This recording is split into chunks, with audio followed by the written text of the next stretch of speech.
Assalamu alaikum, beta. Beta, today we are going to start chemical energetics. So, chemical energetics.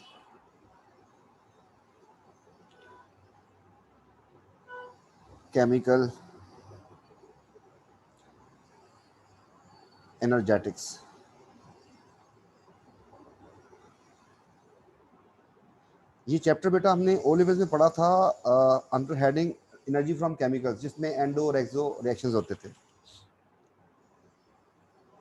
तो इसमें हमें पढ़ना है एनर्जी चेंजेस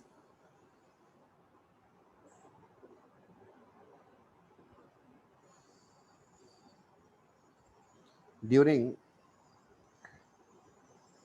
केमिकल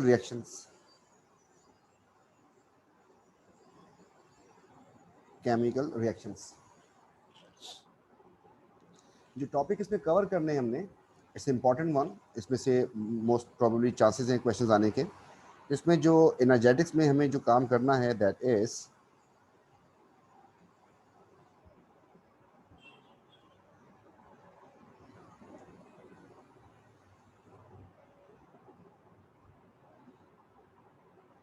तो यहाँ पे हम लिख लेते हैं एनर्जेटिक्स।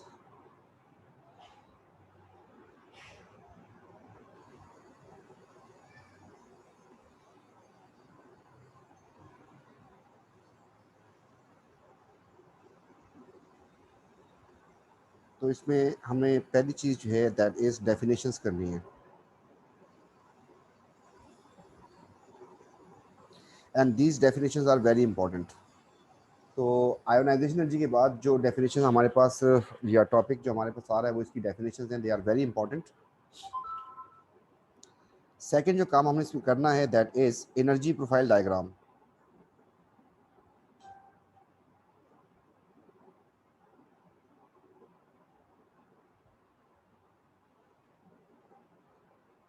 थर्ड जो है the most important that is numericals.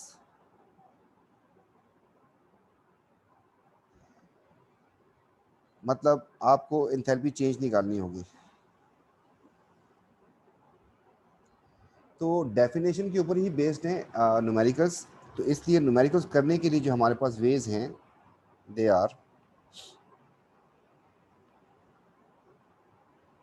Number one is direct way. Direct way में हमें करना ये होता है कि किसी कंटेनर में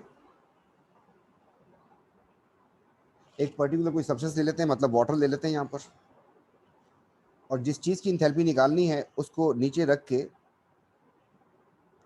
जैसे लेट से ये कार्बन था, इसको हम इग्नाइट कर देंगे, प्लस इसके साथ ऑक्सीजन लगा देंगे। इससे जो हीट निकलेगी वो हीट जो है हम थर्मोमीटर से इसका टेम्परेचर नोट कर लेंगे, और हमारे पास यहाँ पे फार्मूला आएगा delta H is equal to negative M C delta T upon 1000 and upon moles. इससे हमारे पास आंसर आ जाएगा किलो जूल पर मोल में। इंथैल्पी का यूनिट यही चलता होता है। The next way is for the numericals is using bond energies. तो इसके लिए हमें ये फार्मूला यूज करना पड़ता है कि delta H is equal to summation of bond energy of reactants. It's a summation bond energy of reactants minus summation of bond energy of product. And third way जिसमें बहुत ज़्यादा क्वेश्चंस बेस्ड होते हैं is indirect way. मतलब अगर हम ऐसा कोई हमारे पास इंथैल्पी चेंज जो डायरेक्ट ना कर सके, this is known as indirect way.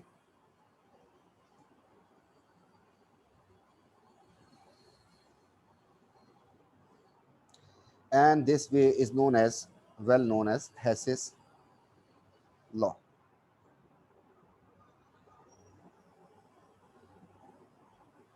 In this case होना ये होता है कि अगर आपके पास यहाँ पर रिएक्टेंट था और यहाँ पर प्रोडक्ट है, इसकी अगर आपको डेल्टा एच निकालनी है रिएक्शन की, तो अगर आप किसी इंटरमीडिएट के थ्रू चले जाते हैं पहले इससे रिएक्टेंट से कोई इंटरमीडिएट बन जाए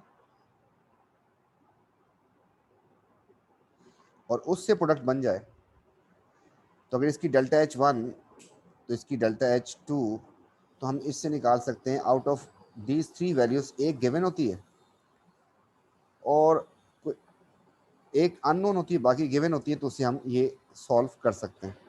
इन दोनों का सम कर देंगे तो हमारे पास आ जाएगा। तो अब इन हर चीज़ को हमने डिटेल में देखना है यहाँ पर। तो सबसे पहले जो है हम स्टार्ट करने जा रहे हैं एनर्जी प्रोफाइल डायग्राम से।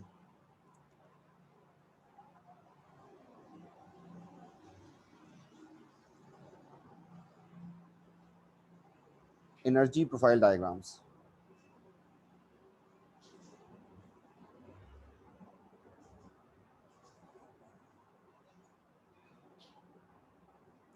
एनर्जी प्रोफाइल डायग्राम में हमारे पास हम करके आए इससे पहले।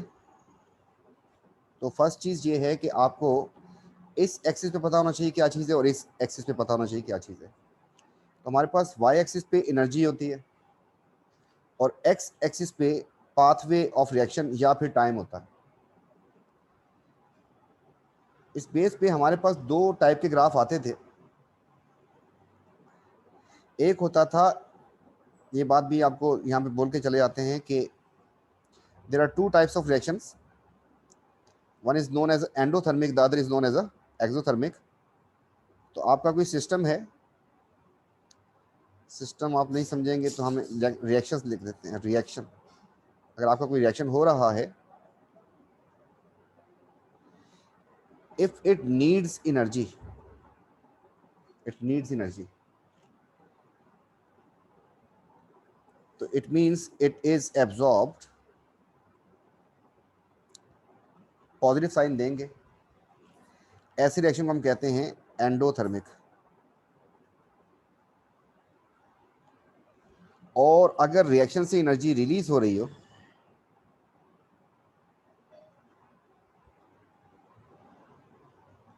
रिलीज, तो नेगेटिव साइन देंगे, लॉस हो रहा है इसमें, और इसे हम कहते थे एक्सोथर्मिक रिएक्शन। एंडो, इंटर, एक्सो, एग्जिट। हमारे पास एनर्जी प्रोफाइल डायग्राम भी दो टाइप की आती थी।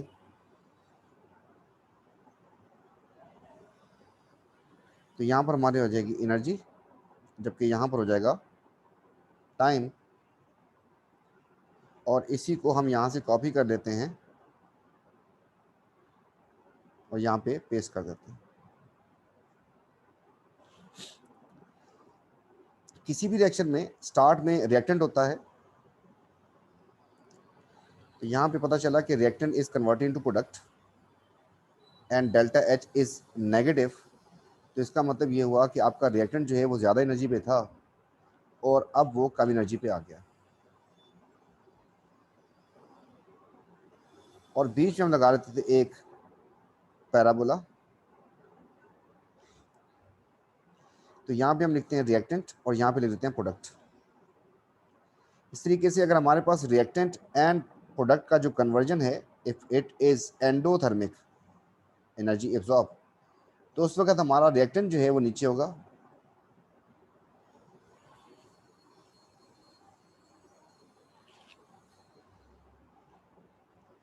जबकि प्रोडक्ट हमारा ऊपर होगा।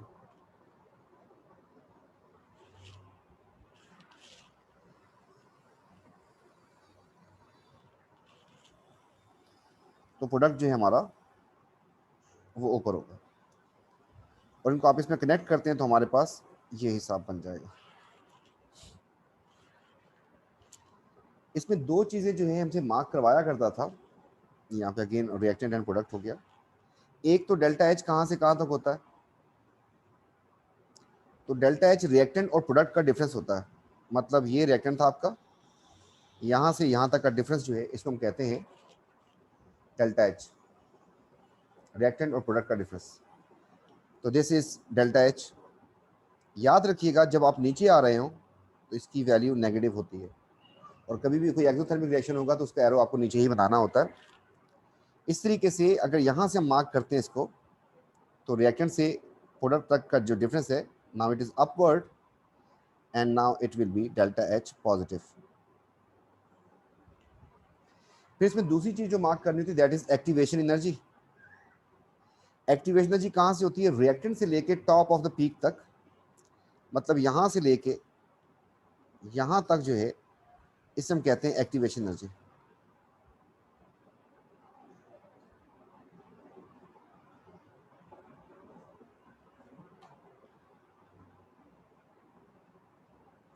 एक्टिवेशन एनर्जी आप गौर करेंगे तो हमेशा ऊपर जाती है, इसलिए पॉजिटिव ही होती है, जबकि यहां पर एक्टिवेशन एनर्जी यहां से यहां तक हो जाएगी। तो दो चीज़ों का ख्याल करना कि इंथैल्पी चेंज कहां से कहां तक होती है और एक्टिवेशन एनर्जी कहां से कहां तक होती है। अब activation energy is minimum energy required to start a reaction, means you need to assume कि you are here at the reactant and you need to go here. Similarly, in this case, you need to reach here. Now you have to decide कि which way is convenient for your travel. आपको नज़र क्या आ रहा है या आपके लिए कौन सा काम आपको आसान लग रहा है कि ये कन्वर्जन आसान होगा या ये कन्वर्जन आसान होगा। देखें, अगर आप यहाँ से यहाँ तक पहुँच गए टॉप तक, then you need to just take a slide, आप पहुँच जाएंगे यहाँ पे। सिमिलरली फॉर दिस वन, अब जिसमें एक्टिवेशन एनर्जी कम होगी वो रिएक्शन फास्ट हो जाएगा। तो हम यहाँ पे लिखने जा रहे हैं कि एक्टिवेशन एनर्जी जो है इसकी वैल्यू डिसाइड करेगी कि रिएक्शन फास्ट होगा या स्लो होगा। एक्टिवेशन एनर्जी की वैल्यू हाई भी हो सकती है और लो भी हो सकती है। अगर तो एक्टिवेशन एनर्जी की वैल्यू जो है वो लो होती है, इसका मतलब रिएक्शन जो है वो फास्ट होगा एंड रिएक्शन जो है वो स्पॉन्टेनियस होगा, नॉर्मली, मतलब खुद ब खुद होगा। और अगर इसकी एनर्जी हाई निकली तो उस वक्त रिएक्शन आपका स्लो हो जाएगा एंड नॉन स्पॉन्टेनियस होने के भी चांसेस हैं उसके कि दिस रिएक्शन बिकम डिफिकल्ट। तो ये डिफिकल्ट भी हो जाएगा।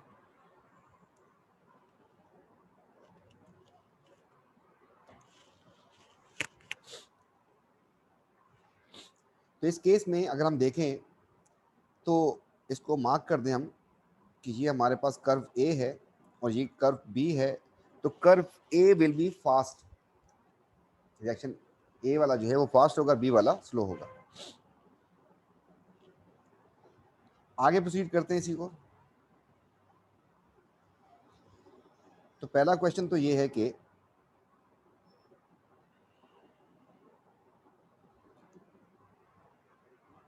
अगर आपके पास ये एनर्जी प्रोफाइल डायग्राम है और वो कहता है कि इसमें यहाँ से यहाँ तक ले आता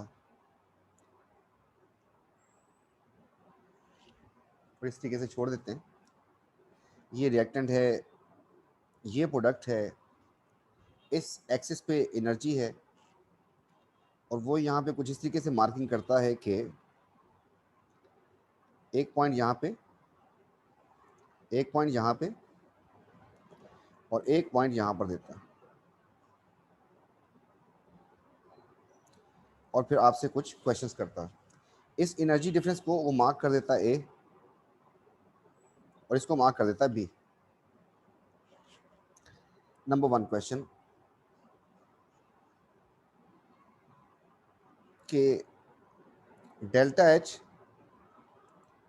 ऑफ फॉरवर्ड रिएक्शन क्या होगी। Number two, activation energy for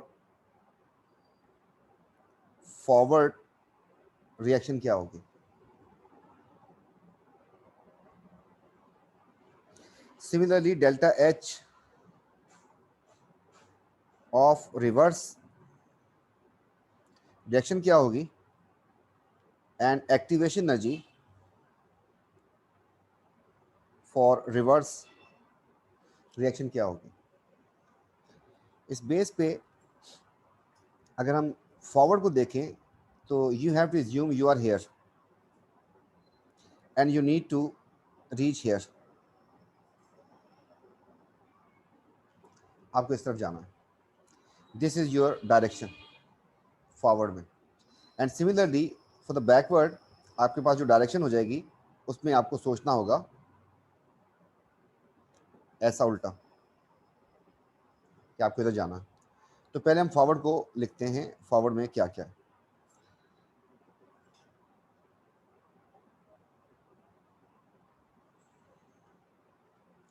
तो अगर आप फॉरवर्ड जाते हैं तो इसकी वैल्यू हो जाएगी आपके पास बी, क्योंकि आप नीचे जा रहे हैं ये नेगेटिव बी होगी। ये कैसे हो गया दिखाते हैं।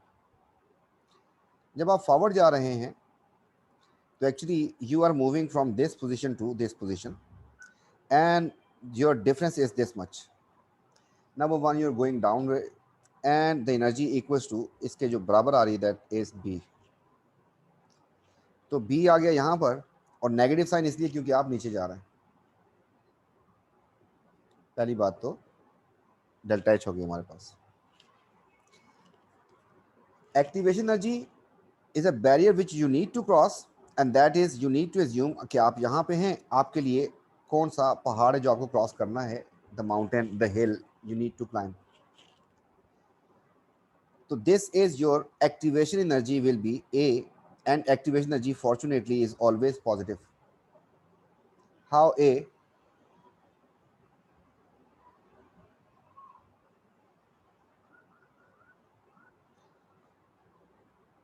It is a and positive, और आपको यहाँ से यहाँ तक जाना, रिएक्टेंट से टॉप तक, और ये एनर्जी जो है इक्वल हो रही है किसके? ए के। अब हम सोचते हैं, ये बात आप सबको पता थी, फॉरवर्ड में मसला नहीं है, बैकवर्ड का समझाने के लिए इतना टाइम लगाया हमने। Now assume you are going backward, मतलब now you are here and you have to reach here. Number one, the difference of energy, आपको यहाँ से ऊपर जाना है, तो पहली बात जो है ये हो जाएगा आपके पास बी ही होगा, लेकिन पॉजिटिव हो जाएगा। इसकी वजह क्या है कि ये एनर्जी जो है ये बी के बराबर आ रही है। तो इस केस में the energy will be B but it is positive. And दोबारा बता देते हैं, आपको यहाँ से जब यहाँ जाना है, दिस इज़ अ कन्वर्जन, तो actually you have to cover this ultimate distance from reactant to product as going upward, so the value will be positive, and the difference of energy is exactly equals to b.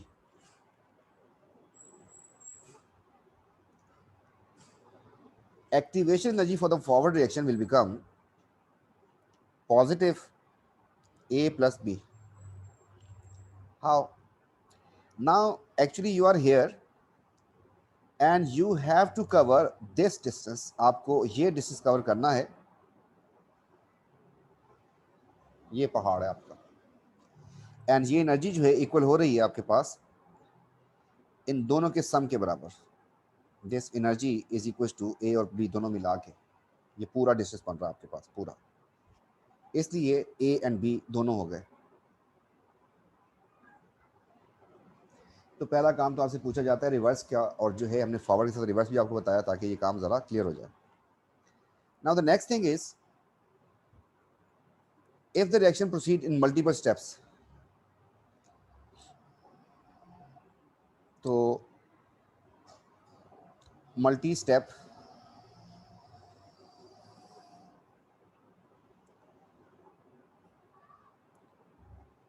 Reactions, if somebody says कि एक reaction हुआ and that reaction is SO2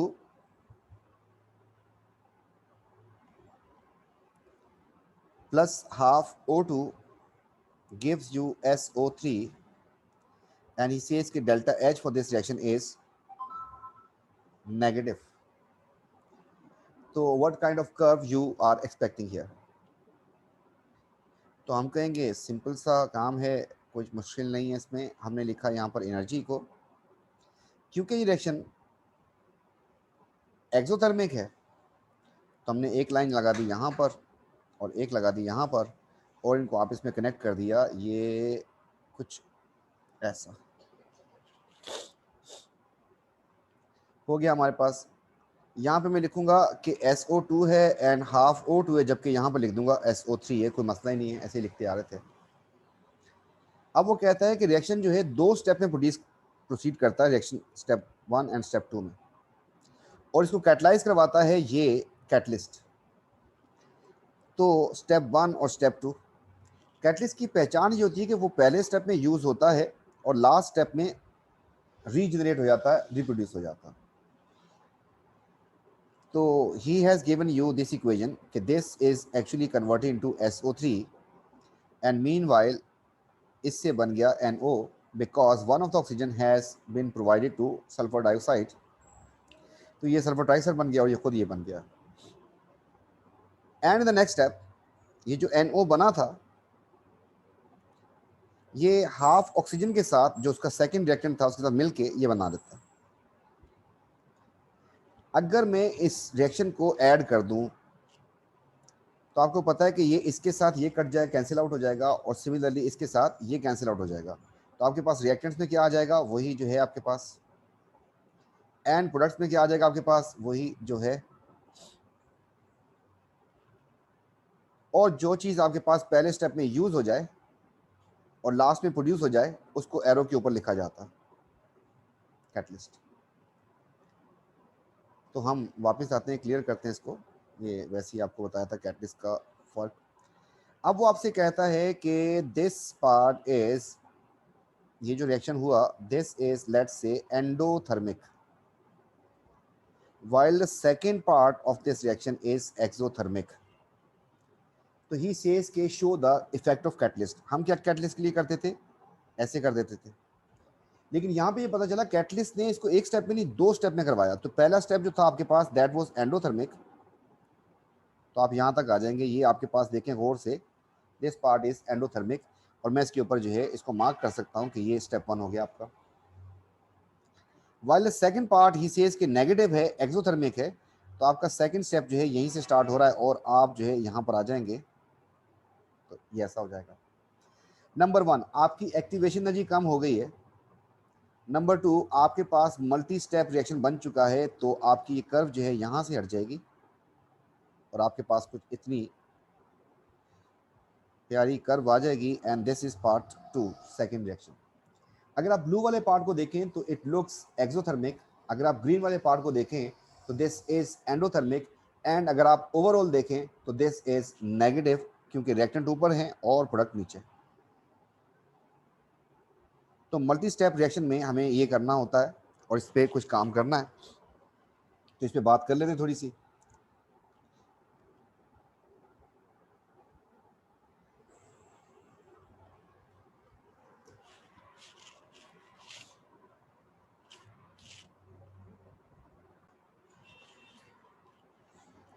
तो इसी base के ऊपर अगर आपसे कहते हैं कि एक रिएक्शन था जिसमें 2A + 3B they have reacted and gives you C, and this reaction is overall endothermic.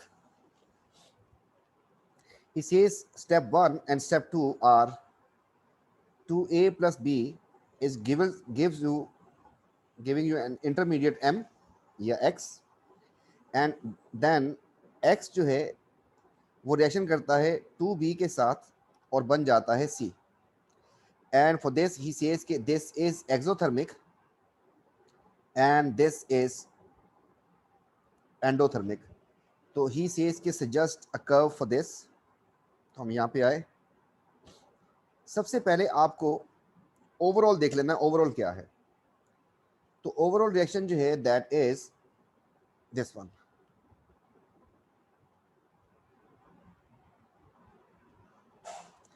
It is endothermic, तो आप जो है रिएक्टेंट को नीचे बनाएं और प्रोडक्ट को ऊपर बना दें, ये आपका नेट ओवरऑल हो गया।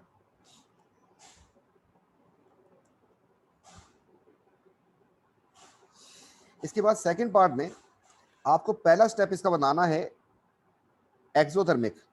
एक्सो के लिए अगर आप इसको ऐसा बना देंगे तो ये एक्सो हो जाएगा, देखिए तो फर्स्ट आपका जो है स्टेप एक्सो हो गया इसमें। एंड सेकंड पार्ट आपको एंडो बनाना है। तो अगर मैं यहाँ पर डिफरेंट कलर लेता हूँ तो अगर आप गौर से देखें तो ये एंडो हो गया। मतलब किसी डेस्टिनेशन पहुँचने से पहले आपको जो है कर्व देनी होती है, वो पहाड़ सा बनाना होता है। तो अगर आप ब्लू वाले पार्ट को देखें तो स्टेप 2 जो है वो एंडो हो गया, जो स्टेप 1 था वो एक्सो हो गया, और नेट आपका एक्सो हो गया, एंडो हो गया। इसमें जो ये सेंट्रल पॉइंट बनता है यहाँ पर एक्चुअली आपका एक्स होगा, which is known as intermediate.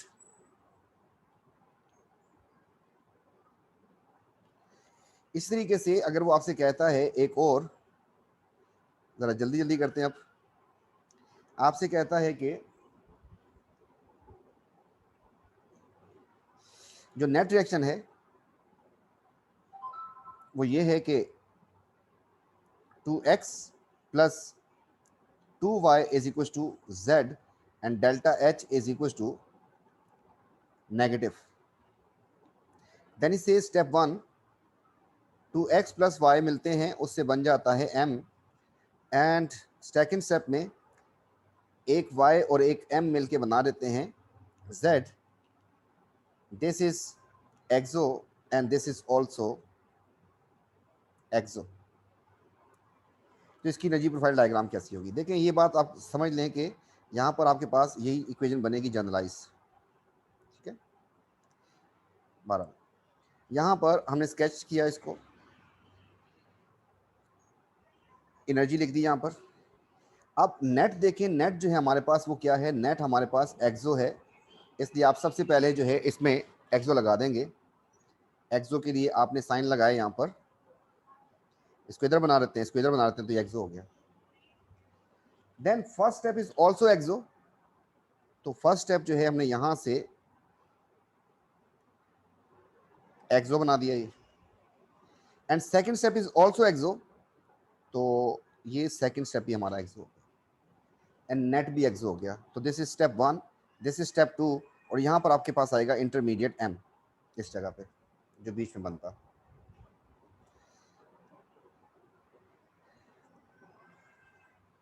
एक और पेज लगाते हैं साथ इसके। अब जो है ये बात आखिरी क्लियर करने जा रहे हैं और ख़त्म करने जा रहे हैं इस बात को कि हमारे पास ये उसने कर्व दिए। इसमें आपसे कहता है कि ये कर्व जो है कुछ इस तरीके से है कि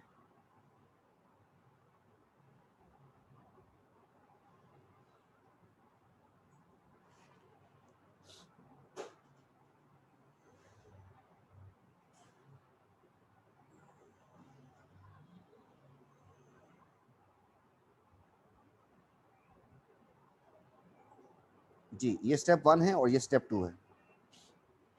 तो अगर आपसे पूछता है कि नेट क्या है, डेल्टा एच आर क्या है, तो आपने देखना है यहाँ से यहाँ तक देखना है। एक्चुअली आप नीचे आ रहे हैं, एक्सो है ये, तो आपने लिख दिया कि दिस इज नेगेटिव एक्सो। फिर सेकंड क्वेश्चन कहता है आपसे कि डेल्टा एच वन क्या है। आपने डेल्टा एच वन जो है यहाँ से मार्क किया यहाँ तक, तो आप फिर देखें कि आप रिएक्टेंट से नीचे की तरफ आ रहे हैं, इसका मतलब ये भी एक्सो हो गया। फिर आपसे कहता है कि डेल्टा एच टू क्या है, तो आपने डेल्टा एच टू के लिए मार्क किया, यहाँ से सोचना शुरू किया कि ऐसा हो रहा है, means you are going upward, तो दिस इज एंडो। तो आपने यहाँ पे लिख दिया कि this is positive and endo.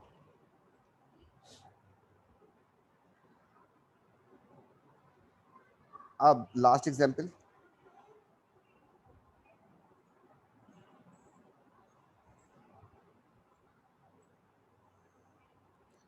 he says कि हमारे पास कर्व जो था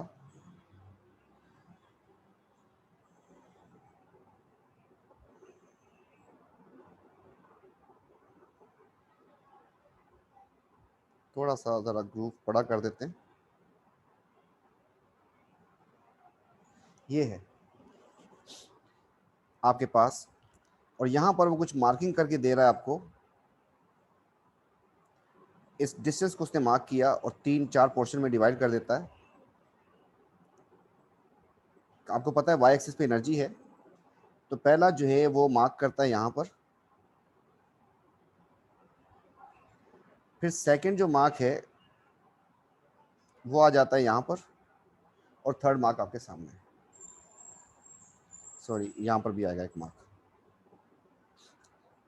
इस डिस्टेंस को वो ए बोलता है एनर्जी को, इसको वो बी कहता है, इसको वो सी कहता है, और इसको वो डी कहता है।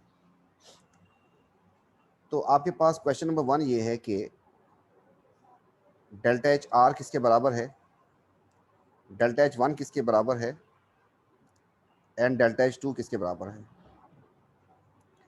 एक्टिवेशन एनर्जी 1 क्या है एंड एक्टिवेशन एनर्जी 2 क्या है।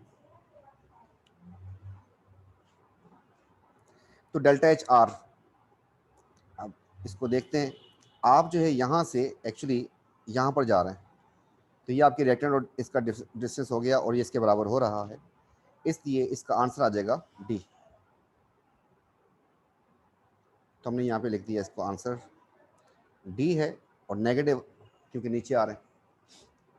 डेल्टा एच 1 जो है हमारे पास वो है सी एंड पॉजिटिव। क्यों? आपका फर्स्ट स्टेप जो है वो आप यहाँ से यहाँ तक जा रहे हैं, तो आपके रिएक्टेंट से प्रोडक्ट का जो डिफरेंस है वो ये है, जो कि बराबर आ रहा है सी के बिल्कुल। पहली बात, ऊपर जा रहे हैं तो पॉजिटिव होगा। नंबर 2, डिस्टेंस जो है इसका वो इसके बराबर इक्वल हो रहा है, तो इसलिए आपके पास यहाँ पे सी आ जाएगा। फिर आपसे कह रहा है कि डेल्टा एच 2 कितना होगा, तो डेल्टा एच 2 जो है वो हो जाएगा आपके पास सी प्लस डी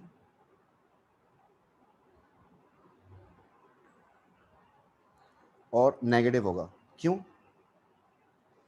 आप यहाँ पर थे, आप यहाँ से यहाँ पहुँच रहे हैं, इसका मतलब रिएक्टेंट एंड प्रोडक्ट का जो डिफरेंस बन रहा है वो नीचे की तरफ आ रहे हैं। आप जब नीचे की तरफ आ रहे हैं, एक्सो हो गया, नेगेटिव आ गया, और ये जो डिस्टेंस है वो इसके बराबर हो रहा है, जिसमें सी और डी दोनों का सम हो जाएगा, इसलिए हमने सी प्लस डी लिखा हुआ।